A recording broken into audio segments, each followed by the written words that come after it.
So this is my sketchbook on May Morris, which is the visual project that I chose. This first page is just little details from her life, including her hobbies, her travel and so on. This is a lovely picture of a Valentine's that May did for George Bernard Shaw.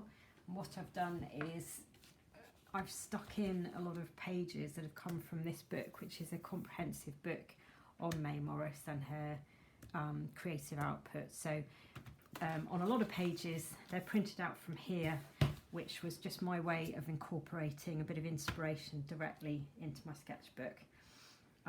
This, I won't go through it all here, but this is a timeline of May Morris's life that I just found really helpful to look through what she was doing when, and you can see that she lived from 1862 until 1938.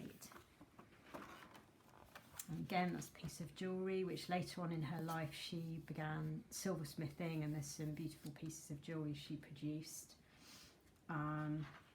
This here, I was just vaguely thinking about whether I wanted to make some jewellery, and I was brainstorming different materials. I have done a bit of silversmithing in the past, so that would have been possible for me, but I was just thinking about that.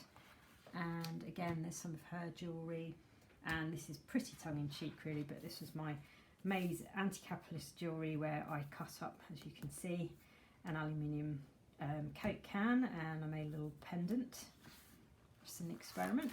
And then this here was my Mad May Morris page, which was as silly as possible. So this is all my silly ideas, and then I took them and made a repeat pattern on my iPad. So you can see here it's things that wouldn't really exist in real life. So it's fish scale embellished gloves, embroidered loo roll, salami encased in resin, and stitched sausages. And here I like this photo. One of May's hobbies was that she enjoyed amateur dramatics, and I think in a lot of photos of her you can see how intelligent she was and her level of concentration. This here, I was just looking at her social circle so I could understand who she was connected to, and obviously the pre-Raphaelite crowd were sort of part of her social circle. And I've mentioned here her sister Jenny and her husband and so on. And here she's playing guitar. And again, when I was thinking about whether I wanted to do a surface design piece, because I was feeling that I wanted to do a piece of applied art, because that very much fits with May, I was thinking about just different themes of what May might be doing. Another photo of May, which I love, that's her as a young woman, and I've listed here all the things that May was in her life, in her working life and socially. And this here is her friend Mary Lobb, which we don't really know if Mary was just a friend or her life partner. It's very difficult to tell, but anyway, Mary was completely devoted to May. And this here is a lovely photo of them as children. So this is William Morris and his wife Jane, who obviously appears in so many pre-Raphaelite paintings. This here is Edward Burne-Jones, and then that's May's sister Jenny and May here. And again, I'm just looking at different sources that are available to me. Particularly, I relied heavily on the biography of May by Jan Marsh, and just thinking about wider books that were available. And again, this here is another photo which I just really got absorbed in, looking at the autobiographical details of her life. So this is May and her mum Jane in old age, and poor Jenny, who had severe epilepsy by then and was really not well. So that was her nurse companion that helped take care of her. More information about sources. Another picture of May looking very pre-Raphaelite influenced. Then I was brainstorming again with the imaginary May Morris gift shop, and I think I put in my blog that I'm not sure she would have been very pleased with that, but anyway, it's another bit of daftness.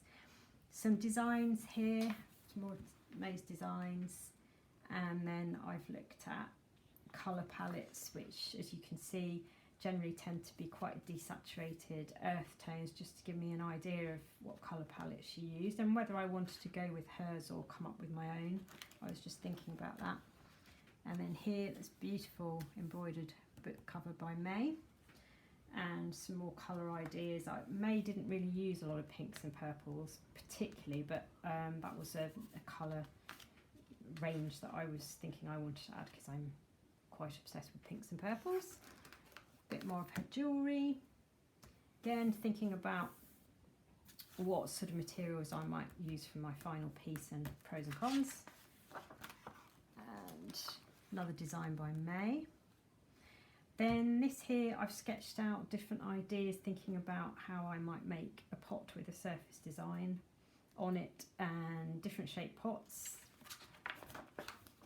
And again, this here is showing how much she used birds as a motif in her work. So I was looking at different designs again, but I was also starting to think about birds and whether I could link birds into my work.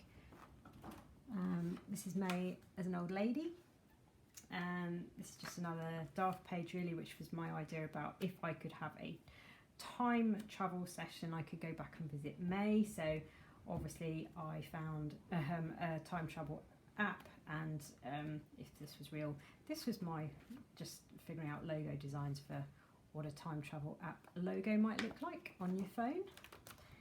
This here was me experimenting with the quotes from various other female artists to link in with the idea of female voices and May Morris. This page here, I'm talking about which other female artists or designers I could go and visit, and I've got a huge list of them, but I obviously narrowed them down.